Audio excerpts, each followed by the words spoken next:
Good morning everyone, welcome back to my channel. কেমন আছো তোমরা সবাই?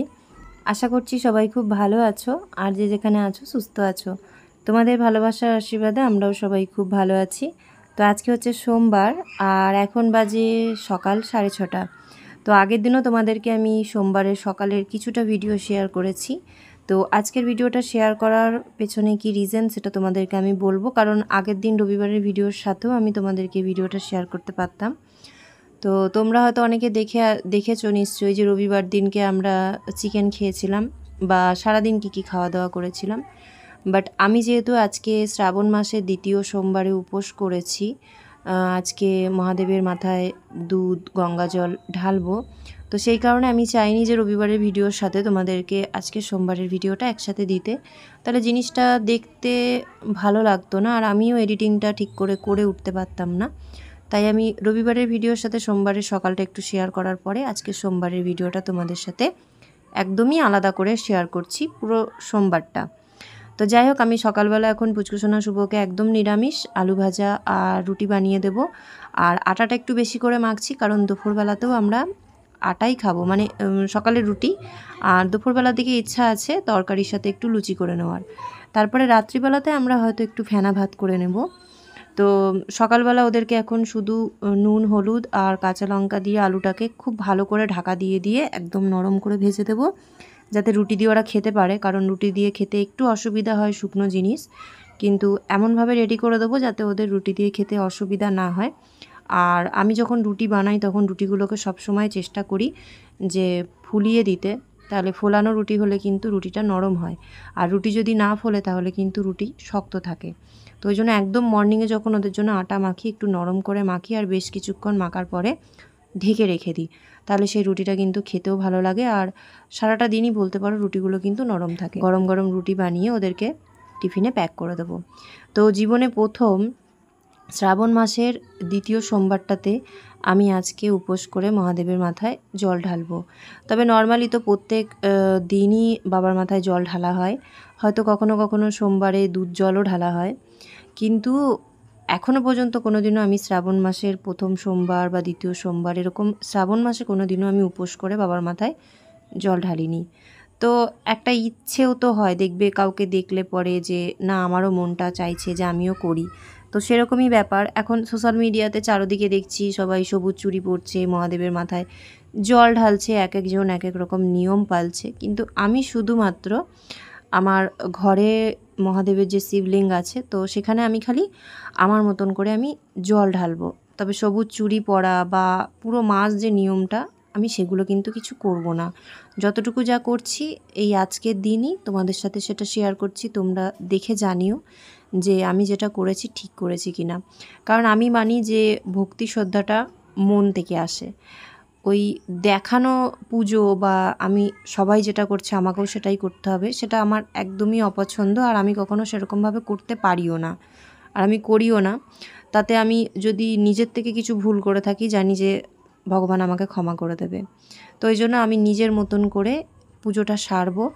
আর আমিও যখন করব তখন চাইবো নিশ্চয়ই ছেলে মেয়েও আজকের দিনে এই সুযোগে মহাদেবের মাথায় জল ঢালুক। তো ওদের তো আমি সকালে পাঠিয়ে দিয়েছি স্কুলে, তো আসার পরে ওরাও মহাদেবের মাথায় জল ঢালবে, আর আমি তো পুজোটা সেরেই নেব। তো সকালবেলা একদম যে কিছু খাইনি, নির্জলা উপোস সেরকমটা কিন্তু নয়। ঘুম থেকে উঠে আগে আমি থাইরয়েডের ওষুধটা খেয়েছি, আর তারপরে একবারে পুজো কমপ্লিট করার পরে তারপর আমি সকালবেলা ব্রেকফাস্ট করব। তো ঘর দুয়ার সব কিছু পরিষ্কার করতে হবে, মুছতে হবে। সকালে অলরেডি ঝাড় দিয়ে দিয়েছি, আর কিচেনটা তো সকালবেলা পরিষ্কার করেই নিয়েছিলাম ঝাড় দিয়ে মুছে। তো এখন ঘরটাকেই খালি পরিষ্কার করতে হবে, তারপরে স্নান করে পুজোটা করে নেব।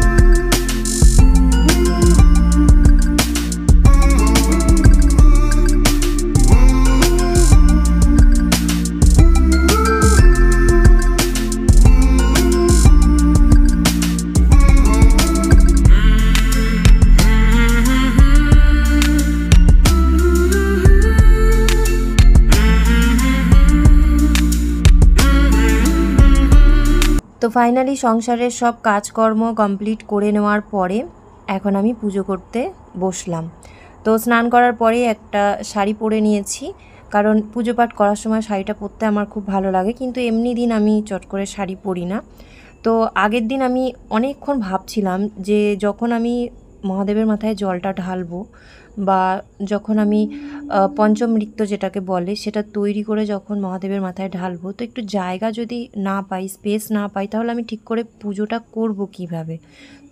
যখন গণেশ পুজো হয় আমাদের বাড়িতে, তখন কিন্তু আমার কাছে একটা বড় জলচৌকি আছে, যার মধ্যে আমরা গণপতি বাপ্পাকে বসাই। কিন্তু আমাদের বাড়িতে গৃহপ্রবেশ হয়েছিল আগের বছর বৈশাখ মাসে, তখন একটা ছোট্ট জলচৌকি নিয়েছিলাম।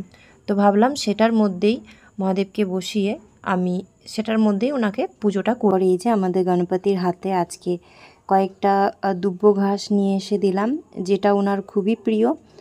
আর এরপরে আমি মহাদেবকে যেহেতু মানে আসনে বসাবো, তো সব কিছু রেডি হয়ে গেছে। আগে আমি ছোট জলচৌকিটাকে ভালো করে ধুয়ে নিয়েছিলাম, তারপরে তার উপরে খড়িমাটি দিয়ে, মানে শুকনো খড়িমাটি দিয়ে একটু আলপনা দিয়ে দিয়েছি। আর তারপরে সিঁদুরের ফোঁটা দেওয়ার পরে তার উপরে একটা লাল শালু কাপড় পেতে এবার আমি মহাদেবকে আর আমাদের কুবের মহারাজকে দুজনাকে একসাথে বসিয়ে পুজোটা করব। তবে আমি আজকের দিনের জন্যই সিংহাসন থেকে ওনাদেরকে আসনে পেতেছি, কারণ কালকে আবার আমি কিন্তু সিংহাসনে বসিয়ে দেবো, কারণ এইভাবে দু জায়গাতে পুজো করাটা তো প্রত্যেক দিন সম্ভব হবে না। তো সেই জন্য সিংহাসনের ঠাকুরকে আমি আবার সিংহাসনেই কিন্তু রাখবো। তো আজকের জন্যই আমি একটুখানি আলাদা স্পেস করে সেখানে আমি কিন্তু ঠাকুরকে পুজো করছি। তো আমি যেহেতু সেরকমভাবে পুজো পাঠের বিষয়ে কিছু নিয়ম জানি না, তো তোমাদেরকে আগেই বলে দিই যে আমি আগের দিন যখন দশকর্মার দোকানে গেছিলাম মহাদেবের মাথায় জল ঢালার জন্য যা যা জিনিস লাগবে সেগুলো আনতে, তো তখন ওখান থেকে আমাকে যা কিছু দিয়েছে বলেছে সেটা দিয়েই বাড়িতে একটা ছোট্ট জায়গার মধ্যে ঘটিতে হোক বা যে কোনো একটা জায়গায় হোক তুমি পঞ্চামৃতটা তৈরি করে নেবে আর সেটাই মহাদেবের মাথায় ঢালবে। তো যাই হোক, আমি যা যা জানতাম তো সেগুলোই নিয়ে এসেছি, আর তাছাড়া দশকর্মার দোকান থেকে যেগুলো দিয়েছে সেগুলো মিক্স করে আমি কিন্তু এই তামার ঘটির মধ্যে পঞ্চামৃতটা বানিয়ে নিচ্ছি। তো প্রথমে আমি দিয়েছি ছোট এক ঘটির গঙ্গা জল, তারপরে দিয়েছি ছোট একটা বাটির মধ্যে দেখলেই তোমরা দই এনেছিলাম, সম্পূর্ণ দইটা। তারপরে আমাকে দশকর্মার দোকান থেকে কিছু জিনিস দিয়েছিল, যেরকম তিলের একটা প্যাকেট, কালো তিল, তো সেখান থেকে আমি অল্প করে দিয়েছি। তারপরে আমাকে দিয়েছিল একটা প্যাকেটের মধ্যে কিছু শুকনো পল্লব জাতীয় জিনিস, যেরকম হয়তো বেলপাতার গুঁড়ো, তারপরে অন্য কিছু পাতা বা কোনো কিছু, তো সব কিছু বেশ ওর ভেতরে মিক্স ছিল, পাউডার মতন করা ছিল, তো সেটাকেও তারপরে দিলাম।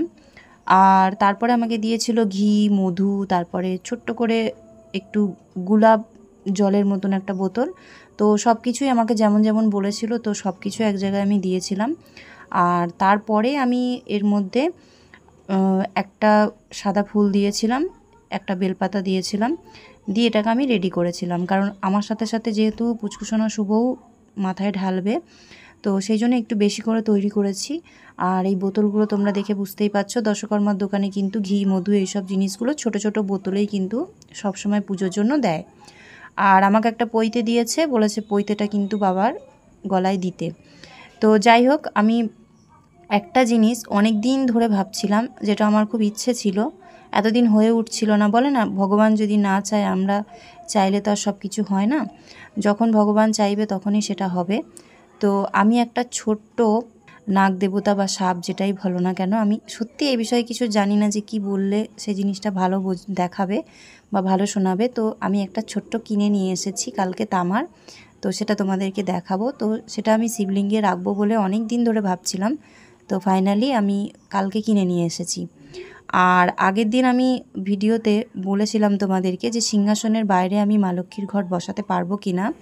তখন আমাকে নিলয় দেব বর্মন প্রোফাইলটার থেকে, মানে চ্যানেলটার থেকে একটা কমেন্ট করা হয়েছিল, কমেন্টটাও আমি তোমাদেরকে দিয়ে দিলাম। লেখা আছে, নিশ্চয়ই তুমি মা লক্ষ্মীর ঘট বসাতে পারো প্রতি বৃহস্পতিবারে, এবং সিংহাসনের বাইরেই বসাতে পারো, কারণ যেহেতু তোমার আসনটি এখন নিচে, তাতে কোনো অসুবিধা হবে না। আর ঘট হলো নিরাকার, পরব্রহ্ম এর প্রতীক। তুমি মা লক্ষ্মীকে উদ্দেশ্য করে নিশ্চয়ই ঘট বসাতে পারো, তাতে কোনো অসুবিধা হবে না। মূর্তি সাকার ব্রহ্মের প্রতীক এবং ঘট নিরাকার ব্রহ্মের প্রতীক, অর্থাৎ শুধু ঘটেও দেবীর পুজো হতে পারে। সৃষ্টিকর্তা অন্তরের নির্মল ভক্তিকে প্রসন্ন। তো আমিও এটাই মানি যে মন থেকে যেটা আমরা করি সেটাতেই ভগবান সন্তুষ্ট। আর সিংহাসনের নিচে ঘরটা পাতাটা ঠিক হবে কি না, আমার এটা নিয়ে একটা দুশ্চিন্তা ছিল, কারণ মা উপরে আর নিচে তার ঘট। তো আমি খুবই খুশি হয়েছি এত সুন্দর একটা কমেন্ট পেয়ে। আর আমি এটুকু বুঝে গেছি যে মায়ের মূর্তি ছাড়াও কিন্তু মায়ের ঘট বসিয়ে মায়ের পুজো করা যায়। তো যাই হোক, অসংখ্য অসংখ্য ধন্যবাদ নিলয় দাদাভাই। তো আমি এর আগেও বলেছি, এখনও বলছি, তুমি আমার থেকে ছোট হও কি বড় হও আমি জানি না, তোমাকে আমি দাদাভাই ডাকছি। তো আমি খুব খুশি হয়েছি যে তুমি আমার ভিডিওটা দেখার পরে আমাকে এত সুন্দর একটা কমেন্ট করেছো, আর কমেন্টের মাধ্যমে পুরোটাই বুঝিয়ে দিয়েছো। আর এই জিনিসটা আমি কোনোদিনও সত্যি কথা বলতে ভুলতে পারবো না, সারা জীবনই আমার মনে থাকবে। আমি তোমার কাছ থেকে খুব বড় আর একটা গুরুত্বপূর্ণ বিষয় জানতে পেরেছি, যেটা আমার এতদিন জানা ছিল না। তো আরেকটা কমেন্ট যেটা তোমাদের দাদাভাই করেছিল অনেক কদিন আগে, তোমাদের সঙ্গে আমি এটা শেয়ার করব বলে আমার একদমই ভিডিওতে কথাটা বলা হচ্ছিল না। তো যেদিনকে আমি সিংহাসনটা নিচে পেতেছিলাম, তো সেদিনকে কিন্তু আমি একটা বড় ভুল করেছিলাম। জানি সেটা আমি জেনে শুনে করিনি, অজান্তে করেছিলাম। তো যাই হোক, আমি সেই ভুলটা করেছি এমনই, যেটা হয়তো নেক্সট টাইম আর দ্বিতীয়বার কোনো দিন করবো না, কারণ যখনই আমি পুজো করতে বসবো সেটা আমার মনে থাকবে। আমি সেই দিন একটা সাইড হয়ে বসে ঠাকুরের পুরো সিংহাসনটাকে সুন্দর করে ফুল দিয়ে সাজিয়েছিলাম, ঠাকুরকে স্নান করিয়েছিলাম, প্রত্যেকটা কাজই করেছিলাম। এমনকি একদম শেষে আমি সাইড হয়ে বসে প্রণামও করেছিলাম। তো সেই ভুলটা তোমাদের দাদাভাই দেখার পরে আমাকে কমেন্টও করেছিল আর ফোনেও বলেছিল। তো আমি জানি যে সেটা ভুল তো ভুল, হয়তো আমি অজান্তেই করেছি, কিন্তু নেক্সট টাইম যাতে আর না করি, তো সেই কারণে আমাকে কমেন্ট করে জানিয়েছিল এবং ফোন করে বলেছিল যে দ্বিতীয়বার এইভাবে তুমি কখনো ঠাকুরকে প্রণামটা করো না, বিশেষ করে একদম সোজা হয়ে বসে করো। তো আমি তার পরের দিন থেকে কিন্তু সম্পূর্ণ চেষ্টা করছি। ক্যামেরাতে ঠাকুরের আসনটা কতটা দেখা যাচ্ছে সেটা আমি জানি না, কিন্তু আমি একদম স্ট্রেটভাবে সোজাভাবে বসে যাতে আমি পুজোটা করি।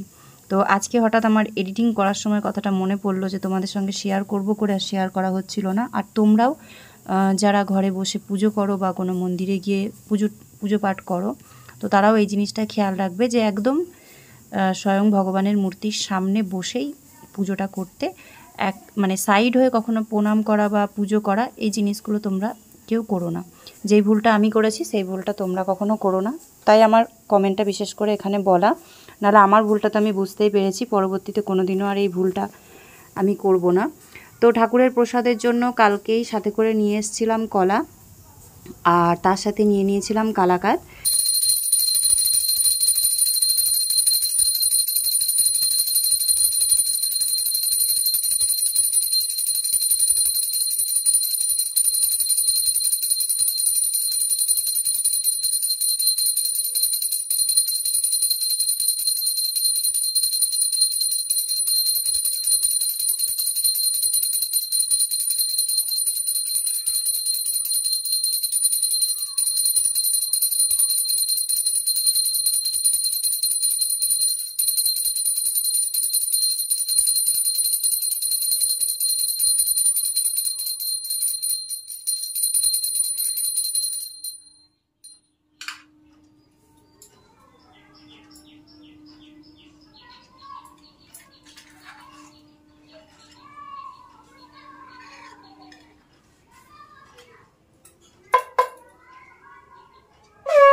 পুজো কমপ্লিট করে তারপরে কিন্তু আমি সকালে যে রুটি আলু ভাজা বানিয়েছিলাম তো সেটাই খেয়েছি। আর তোমরা হয়তো দেখে বুঝতেই পারছো আমি ব্লাউজটা চেঞ্জ করে নিয়েছি, কারণ আমার আবার মানে কালো জিনিসটা একটু বেশি ভালো লাগে। আর সত্যি কথা বলতে যেই ব্লাউজটা আমি পরেছিলাম তো সেটা আমার একটু আনকমফর্টেবল লাগছিল, তো সেই কারণে চেঞ্জ করে নিয়েছি। তোমরা হয়তো ভাবতে পারো যে পুজোর সময় একরকম আর এখন আলাদা রকম দেখাচ্ছে কেন, তো এটাই হচ্ছে রিজন। আর সত্যি কথা বলতে কি বলো তো, আমার যেই ড্রেসটা আনকমফর্টেবল লাগে সেটা আমি বেশিক্ষণ পরে থাকতে পারি না। যেরকম শাড়িও বেশিক্ষণ পরে থাকতে পারি না, ওই খুব বেশি হলে ঘন্টাখানিক বা তার বেশি হলে পরে হয়তো একটা বেলা। সারাদিন এখন আর পরতে পারি না, যেই অভ্যাসটা চলে গেছে সেটা এখন তৈরি করতে গেলে একটু সময় লাগবে, হঠাৎ করে হবে না। তো যাই হোক, আমি এখন এখানে দুপুরের জন্য আলু আর কুমড়ো দিয়ে তরকারি করব, তাই কেটে নিচ্ছি। আর একটা জিনিস তোমরা লক্ষ্য করেছো কিনা জানি না, আমি যখন পুজো করছিলাম আজকে কিন্তু আমি মহাদেবের মাথায় যখন জল ঢেলেছি তখন কিন্তু আমি দুধ ছাড়া দই দিয়ে বাকি সব কিছু দিয়ে কিন্তু আমি পঞ্চামৃতটা তৈরি করেছিলাম, কারণ আজকে আমাদের বাড়িতে দুধ দিতেই আসেনি। সকাল 9টার উপরে হয়ে গেছিলো, দুধ দিতে আসছিল না। এবার তারপরে আমি দেখলাম যে যতটুকু যা আমি পেরেছি আনতে, তো সেই দিয়েই আমি পুজোটা দিয়ে দিই। তো সেই কারণে আমি পুজোটা দেবো বলে আজকে যখন সিদ্ধান্ত নিয়েছি তো পুজোটা করে নিয়েছি। তবে সকালবেলা যদি দুধটা দিত তাহলে খুবই ভালো হতো, আর আজকের দিনেই আসেনি, হয়তো তারও কিছু সমস্যা হতে পারে। ভগবান যেটা চাইবে সেটাই হবে, আমি তো আগেই বলেছি আমাদের চাওয়াতে কোনো কিছু হবে না। তো আমি একটুই মানে ভাবনা চিন্তা করছিলাম যে আজকের দিনই এরকমটা হলো। আর দ্বিতীয় কথা, আমার আজকে প্রচুর পরিমাণে মন করছিল যে সকালের দিকে একটু চা করে খাই, কিন্তু সেটা করে খাওয়া হলো না। যাই হোক, একটু বেলা হয়ে গেছিলো, তো তার জন্য আমি আলু ভাজা রুটিটাই খেয়ে নিয়েছি। আর এখন এই যে সবজিটা কেটে আমি রেডি করে রাখছি, গরম গরম লুচি দিয়ে যেহেতু তরকারি খেতে ভালো লাগবে, তো ওই জন্য এখন রান্নাটা করব না। পুচকুসোনাকে নিয়ে আসার পরে আমি তরকারিটা করে রাখবো, আর শুভ আসার আগে দিয়ে আমি লুচিটা বানিয়ে নেব। সকালে তো আটা মাখাই আছে তোমাদেরকে যেমনটা বলেছি। তো দিনের বেলাটা আমরা রুটি আর লুচি এগুলোই খাচ্ছি, রাত্রিবেলা হয়তো ঘি দিয়ে ফেনা ভাত করব, ফেনা ভাত করে ঘি দিয়ে খেয়ে নেব। তো আজকের ব্লগটা আমি খুব বেশি আর বড় করছি না, আজকে তোমাদের সাথে পুজোটাই আমার শেয়ার করার খুব ইচ্ছা ছিল। তো আজকে সোমবার দিনটা তো আমার এইভাবেই কাটলো, সংসারের কাজকর্ম তার সাথে পুজো পাঠ। আর বিকালবেলা যাব পুচকুসোনাকে নিয়ে নাচের ক্লাসে। যেহেতু আজকে সোমবার, আজকে নাচের ক্লাসের ডেট ছিল না, কিন্তু আমাদের নাচের স্যারের কিছু আর্জেন্ট কালকে কাজ আছে, যার জন্য আজকে একদিন আগে নাচটা করিয়ে দেবে আর জিমনাস্টিকটাও করাবে। তো বিকাল 5টার দিকে আমি পুচকুসোনাকে নিয়ে যাব। আর আজকের ব্লগটা মোটামুটি অনেকটাই বড় হয়ে গেছে, তাই আর কিছু শেয়ার করছি না, তোমাদেরকে বলেই দিলাম এরপরে আর কি করার মতন আছে। তো আবার তোমাদের সাথে আগামীকাল নতুন একটা ব্লগের সাথে দেখা হবে। তবে দুপুরের খাবারটা দেখিয়ে আমি ব্লগটা শেষ করব। তো চলো এখন গিয়ে পুচকুসোনাকে নিয়ে আসি। মোটামুটি 12:30 পৌনে 1টা মতন হয়ে গেছে, গাড়ি নিয়ে যাব আর গাড়িতে করেই আসবো। আর বিকালেও পুচকুসোনাকে নাচের ক্লাসেও আমি গাড়ি নিয়েই নিয়ে যাই। আর সুবোধ তো আজকে পড়া আছেই, তো সবাই আজকে বাড়ির বাইরেই থাকবো বিকালের পরে। পুচকুসোনা স্কুল থেকে আসার পরে যেহেতু মহাদেবের মাথায় জল ঢেলেছিল, তো আমি এই ভিডিও ফুটেজটা পরে এডিট করার সময় দেখলাম, আর এটা যদি তোমাদের সাথে শেয়ার না করি তাহলে আমারও ভালো লাগবে না, তো ওই জন্য আমি তোমাদের সাথে শেয়ার করে দিলাম। তো তারপরে শুভ এসে দুপুরের পরে স্কুল থেকে এসে স্নান করে মহাদেবের মাথায় জল ঢেলেছিল। আর যেটুকু প্রসাদ ছিল সকালবেলার দিকে আমি শুধু অল্প একটু কালাকাদ মুখে দিয়েছিলাম।